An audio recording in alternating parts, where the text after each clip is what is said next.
달빛 주점에서 우연히 4인의 웹판 마스터 중 3사람을 만나게 된 모험가는 그들이 최근 벌어진 여러 사건으로 인해 불안해진 공국을 도우러 왔다는 이야기를 듣게 된다.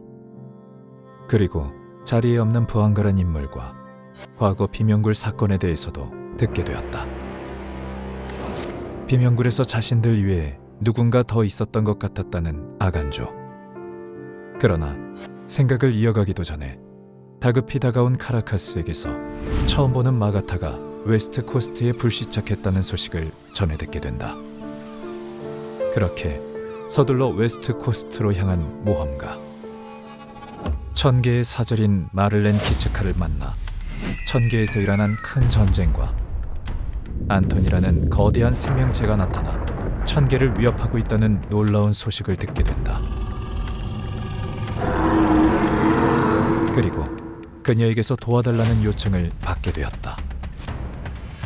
하지만 최근 국경까지 내려온 반투족으로 인해 혼란스러운 상황이었던 공국은 섣불리 도움의 손길을 내밀 수 없는 상황이었다. 공국은 상황을 수습하고 1000개를 돕기 위하여 모험가에게는 반투족의 상황을 파악해달라고 부탁하는 한편 1000개에는 구호 물자를 지원하기로 결정했다. 설산으로 향한 모험가를 반투족들은 경계했지만 그들을 도우며 신뢰를 쌓아나갔고 반투족 부족장인 오르카를 만날 수 있게 된다. 그리고 그들이 국경 근처까지 내려온 이유를 들을 수 있었다. 바로 오랫동안 반투족을 괴롭혀왔던 냉룡 스카사가 최근에 다시 깨어났다는 것이었다. 그리고 아이리스의 조언으로 이 사건이 일어나게 된 원흉을 파악하게 된다. 검은 악몽. 생명체와 정령에게 끔찍한 악몽을 선사해 밝은 기운을 빼앗고 어둠만을 남기는 사악한 현상이 원인이었다. 스카사가 갑자기 깨어난 것, 일부 반투족들이 모험가를 공격했던 이유도 전부 검은 악몽의 영향을 받았기 때문임을 알게 된 모험가는 상황을 해결하기 위해 움직인다.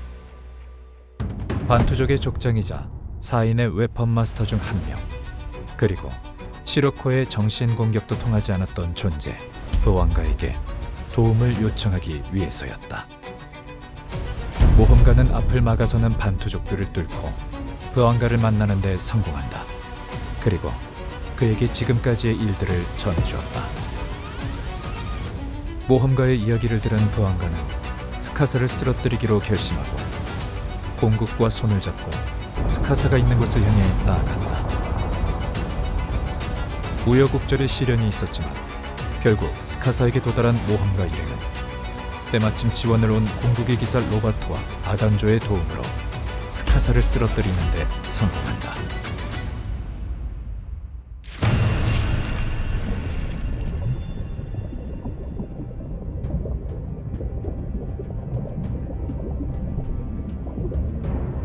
길고 오랜 시간 동안 반투족을 괴롭혀왔던 존재 스카사.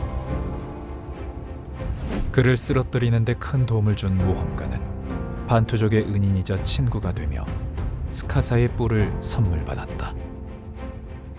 공국 또한 그들과 우호적인 동맹을 맺는 것으로 설산에서의 사건은 그렇게 해결되었다. 공국으로 돌아온 모험가는 1000개로 가기 위한 채비를 하는 도중 스카디 여왕에게 제국의 움직임을 지켜봐달라는 부탁을 받는다. 그녀는 1000개와 동맹을 맺은 제국이 영토 확장에 대한 야욕을 드러낼까봐 우려한 것이었다. 부탁을 받아들인 모험가는 이후 제국의 기사인 반 발슈테트를 찾아가고 그에게서 바칼이 만든 3마리의 용의 뿔이 필요하다는 이야기를 듣게 된다.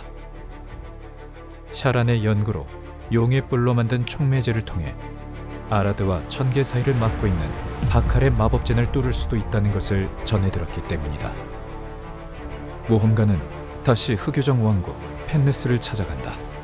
메이아 여왕은 이전의 도움에 대한 보답으로 스피라찌의 뿔을 내어주었다. 흑요정을 돕고 얻은 스피라찌의 뿔과 반투족을 돕고 얻은 스카사의 뿔, 마지막으로 반이 제국에서 구해온 히스마의 뿔까지 3마리의 용의 뿔을 모두 얻은 일행은 성공적으로 바칼의 마법진을 파괴하고 천계에 첫 발을 내딛게 된다.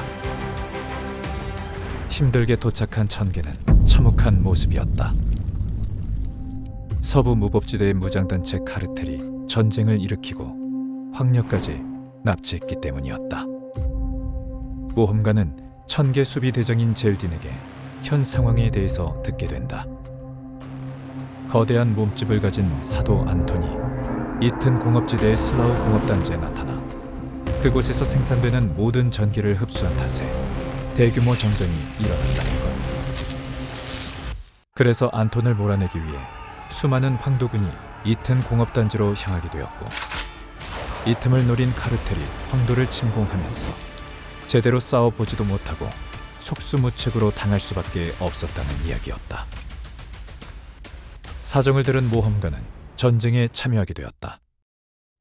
그리고 황도군과 천계 최고의 연구 집단인 세븐샤즈, 전투 중에 조우한 레지스탕스의 도움으로 황도에서 카르텔을 몰아내고 그들을 이끄는 사령관을 쓰러뜨린다. 비록 전쟁을 키운 주범인 세븐샤즈의 전 멤버이자 카르텔을 위해 병기를 개발한 지제를 붙잡는 데는 실패했지만 모두의 힘으로 황도에서 카르텔을 완전히 몰아내는 데 성공했다. 카르텔을 몰아낸 모험가는 무법지대로 납치된 황녀를 구하기 위해 해상열차에 오른다. 그리고 카르텔과 손잡고 방해해오는 해적들을 물리치고 황도군과 함께 안개의 도시 헤이즈로 향했다. 그곳에서 만난 저격수 닐스에게서 납치당한 황녀가 카르텔 사령부로 끌려갔다는 정보를 얻게 된다. 모험가는 카르텔에 대해서 잘 알고 있는 베릭트와 함께 앞을 막아서는 수많은 개조 병사들을 쓰러뜨리며 결전의 도시 아르덴에 도착했다. 이후 카르텔의 리더인 엔조시포와 조우하게 되었다. 한때 등을 맞대며 함께 해왔던 베릭트와 엔조시포는 서로에게 총을 겨누게 된다. 그리고 벌어진 목숨을 건 둘만의 전투에 두 사람의 오랜 원한은 잘 가게나. 엔조시포가 쓰러지면서 끝맺음지었다. 엔조시포가 쓰러지자 카르텔은 와해되기 시작한다. 이 틈을 노려 모험가는 세븐샤즈의 도움을 받아 황녀의 위치를 알아내고 그녀를 구출해낸다. 드디어 긴 전쟁을 마무리 지을 때가 되었다. 황도군은 카르텔을 완전히 와해시키며 잠깐의 평화가 찾아왔다.